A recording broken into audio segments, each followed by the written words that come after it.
And startling news this week as we learned cancer diagnoses in people younger than 50 are going up. According to one new study, researchers thought it was just colorectal cancer rates that were going up, but now they say it is almost all cancers in young people. Joining us now is Dr. Renee Matthews. She's a physician and author. Dr. Renee, thank you so much for joining us. Thank you for having me, Natasha. How concerned are you about this report? Should people under 50 be more concerned than they are?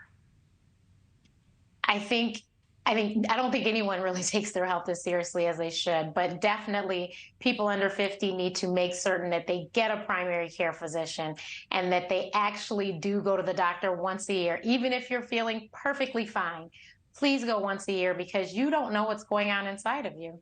Did the study itself indicate why it would be that more young people than ever before are experiencing all types of cancer, not just colorectal? They're not sure why.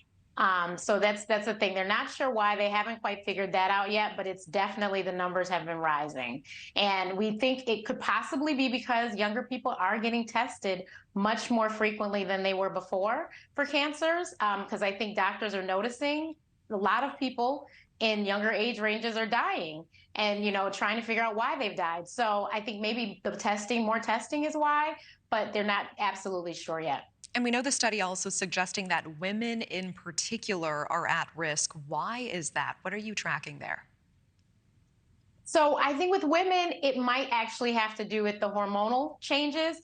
As you know, hormones actually do play a huge part in a lot of these cancers, and women have higher amounts of estrogen, and estrogen is something that causes a lot of these cancers. Of course, breast cancer is one of the leading causes that is taking females from their taking female lives. So, obviously, estrogen. There are a lot of the breast cancers that are estrogen fed. So.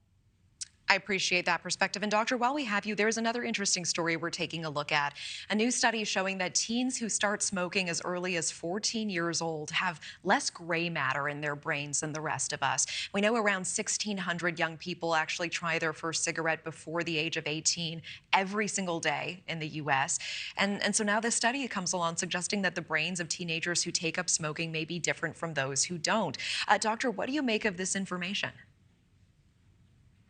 So everyone knows that the earlier you start, the more likely you are to become addicted to nicotine.